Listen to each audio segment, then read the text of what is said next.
If you work as a manufacturing facilities engineer, installing a new piece of equipment can be as complex as the machinery itself. From prep work to alignment and testing, it's your team's job to put it all together.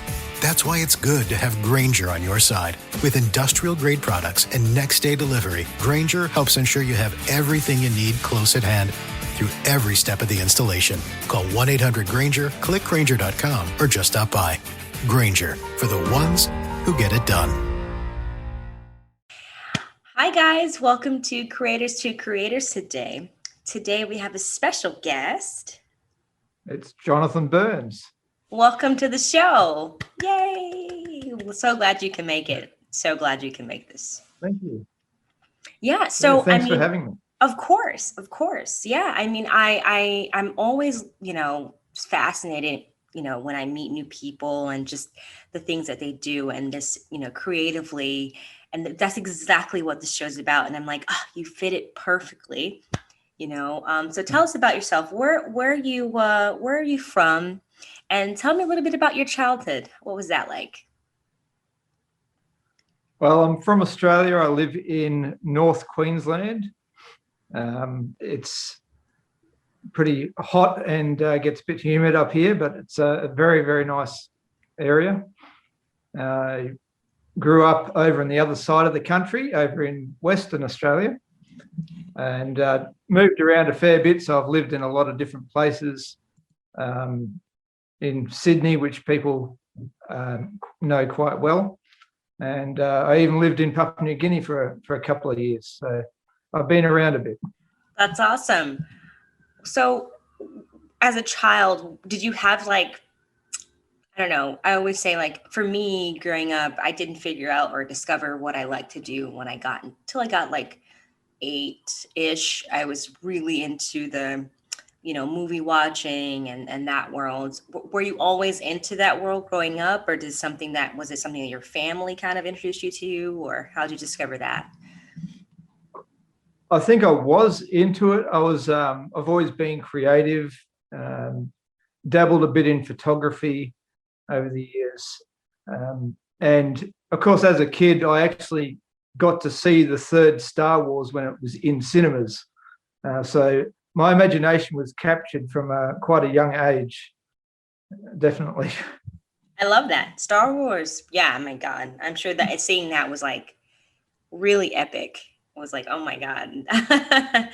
It's exciting. So have you always been into, I would say, the sci-fi genre, or would you say you venture out to do you like all genres, or do you have a particular one that you're this is a genre I like to write, or you're open to whatever? Yeah, I've tried a lot of different genres. I do love the sci-fi genre, and a lot of people say find your niche to write in and just stick to that and become really good at that. I've kind of pushed it the other way, and I've tried to write in different genres to find out if I can write in those genres and to push my boundaries and challenge myself. But ultimately, I do love sci-fi, and I also love comedy. So I'm starting to cross a lot more between the two. So I've done sci-fi comedy, romantic comedies. I'm doing a crime comedy at the moment. So I like to mix it up a bit. I love that. Comedies. Who are some of your inspirations in the comedy world? Did you have anyone that you're I like their kind of style of or writing, or even if it's the film kind of comedy, actors who you admire? Yeah, I think I always remember some of the actors like Steve Martin, and even the great Jim Carrey, of course, who just Brilliant. took everything to a whole nother level, But I also enjoy people like Kevin Hart and different, just love different comedies, I think. What do you think? What do you think makes a good comedy?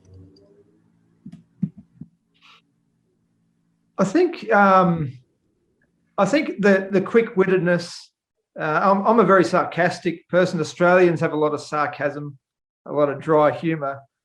So our humour might not come across to Americans, and it comes back that way as well, where we look at a lot of American humour and kind of scratch our heads a bit.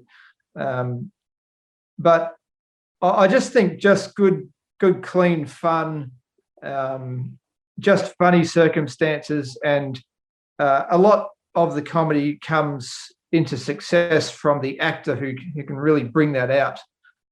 If you look at Adam Sandler, for example, who can just turn a moment that looks like nothing into a hilarious scene with very little, actual dialogue. So yeah, that's definitely I mean, he's brilliant. He's brilliant. So your writer's journey, like I'm so curious of, like, you're a brilliant writer.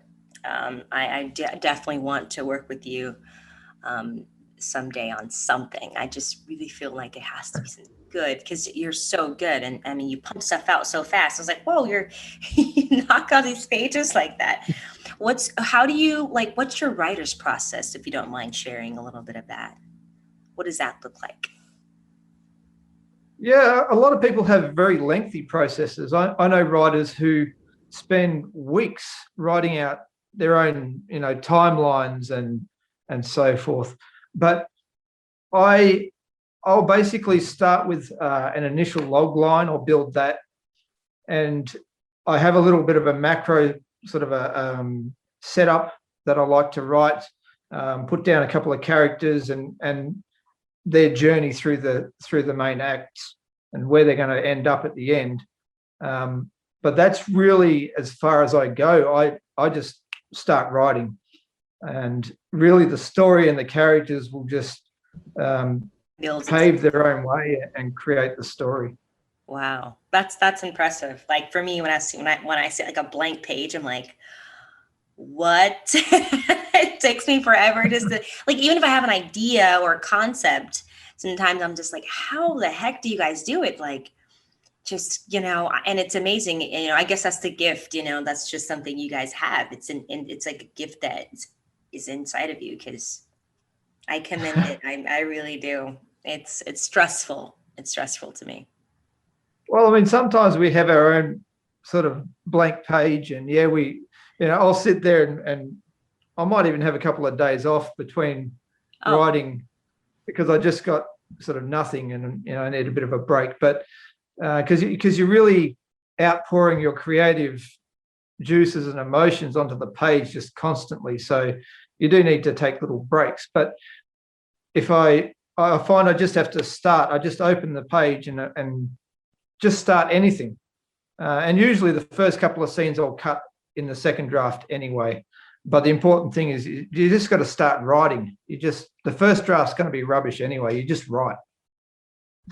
Yeah, it's always that first draft is like, whoa, wow, what is this? Tell me about some of your, like, writing, things that your journey. Like, what were some of the toughest things to write, or something that you learned that kind of like, wow, I learned something through this. I don't know, this story kind of taught me something, or maybe brought something different out of me that I didn't know existed. Yeah, I've written an action one called The Poacher, which is obviously about poaching in Africa. And that took a lot of research. So some films like that, I have to research quite a lot about the area, about the country, about the business. So you do learn a lot doing those sort of films. My recent one I wrote called Gypsy, about a woman who escapes an abusive relationship and hits the streets. That was kind of a difficult one to write, but because there's so much emotion attached to that journey, and it's really hard to write about a protagonist who is just being abused and copping all this stuff on the street that you really abhor yourself and hate that people go through. But that was her journey, and that was what I wanted to bring to light. So those sort of things are really quite difficult sometimes to write. Yeah, I can only imagine. I was actually looking at this thing called I think it was like the writers circle. They have it on YouTube. It's amazing. And not just writers, but they have like filmmakers circle. They have cinematographers circle. And this one particular one, they were talking about these writers, and it was like 4 women, and there were these men writers who, I think it was some really big, like people who did big films. And they were talking about how, you know, women writers were like, well, some of these men in the writer's room are writing stories with the main character, if it's a woman, and they're talking about things that they don't really know anything about. Do you, like, because they're not a woman, do you think it's important for a writer to, I mean, it's good to do research, but do you think it's important for, like, say, the main character, if it's something about abortion, do you think it's good that you have a woman standpoint of view come in to kind of share that light, or you do your own research? Like, how do you feel about that? No, I definitely think there's value, of course, in asking if it is a woman, speak to a woman and get their input.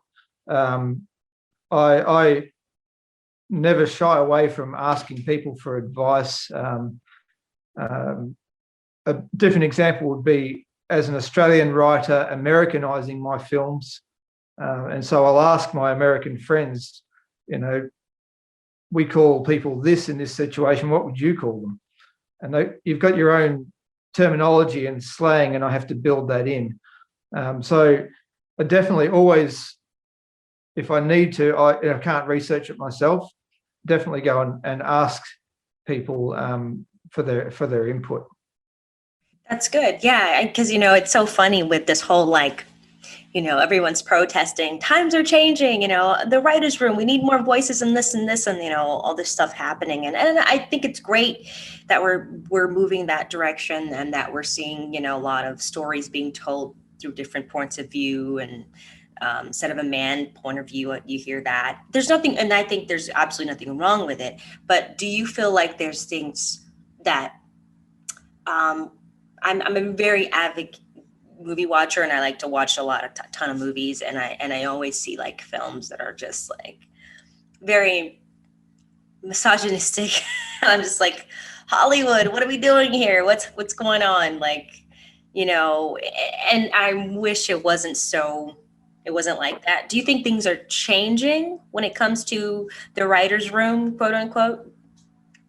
Well, here also in America, or maybe there also where you are. Is it different there? I hope there is. There's not. I don't interact with a lot of Australian writers. The Australian industry itself supports more cultural sort of movies, so our Australian productions will be more about the Aboriginal experience, or living out in the remote areas of Australia and that sort of thing. But I do think there's a lot of material out there that is very diverse. As you know, I like to write a lot of female protagonist films, and I often don't specify what ethnicity they are, or I will deliberately include a whole variety of ethnicity in my films.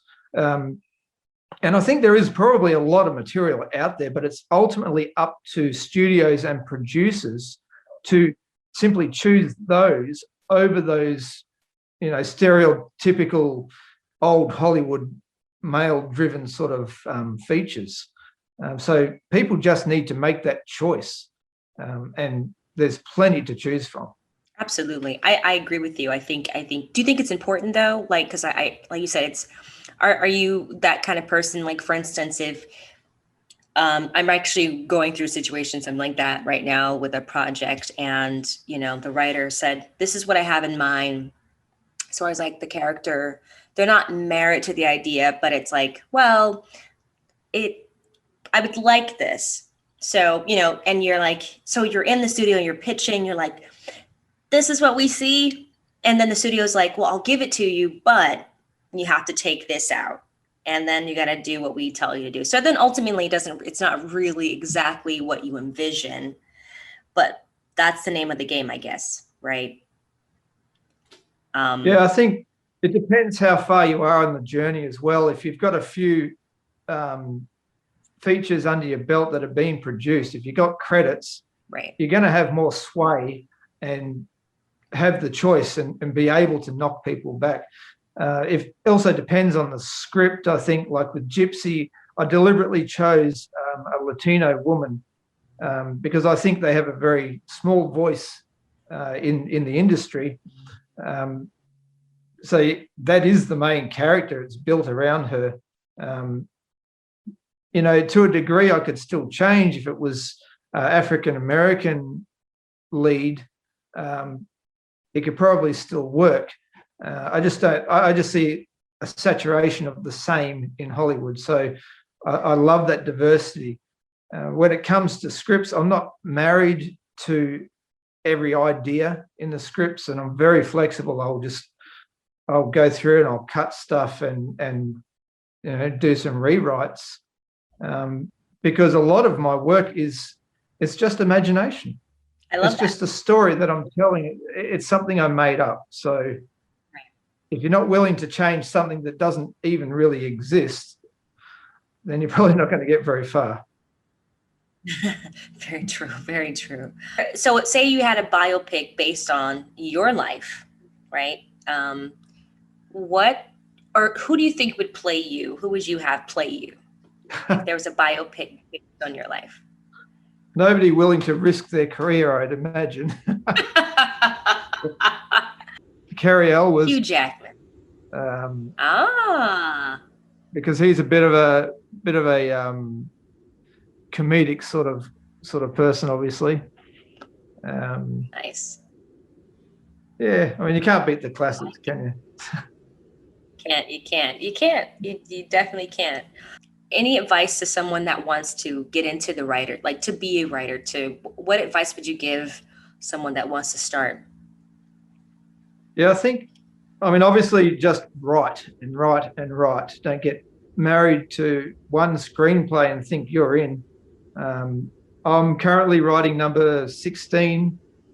Wow. Yet to have a feature produced, but you have to practice.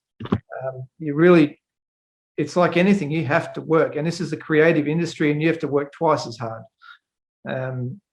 So I think just write and get involved in networking with people on different platforms. And also not being afraid to get people to review your work. Even if it's somebody with very minimal experience, get them to read it. They'll tell you if it doesn't make sense or if there's something odd about it, if the characters aren't working. Even people outside of the industry have very good feedback for that. So let people read it, take their feedback, don't take it personally, and work hard. I love that. That is beautiful. You're right. Work hard and you can't be afraid to let anyone read your script. That's so important. Absolutely. I love that. Are you working on anything at the moment that you like to share? Any shout outs you like to give while we're talking? Well, like I mentioned, I've just started a new one it's a crime comedy. A lot of films like that around I quite like. And so that one's going to be a bit fun. My more recently finished work was one called Simra, and another female lead, and she's like an assassin, a very gifted assassin, on a lonely journey of her own. So, you know, I like to imagine these stories, and I'm always working on something. I also like to collaborate. So people come up with their own concept, and I'm quite happy to write for that as well. Awesome. Well, everybody, you hear it here. He likes to collaborate. So follow. Where can people find you on social media so they can get in contact with you? Yeah, I've got an Instagram, Writer All Nighter, because that's when I do my writing. And I'm also on Facebook, and I have a website as well where I showcase what work I have, and I have pitch decks on there and everything. So, all right, that's awesome. Thank you so much for coming on. It was lovely talking with you.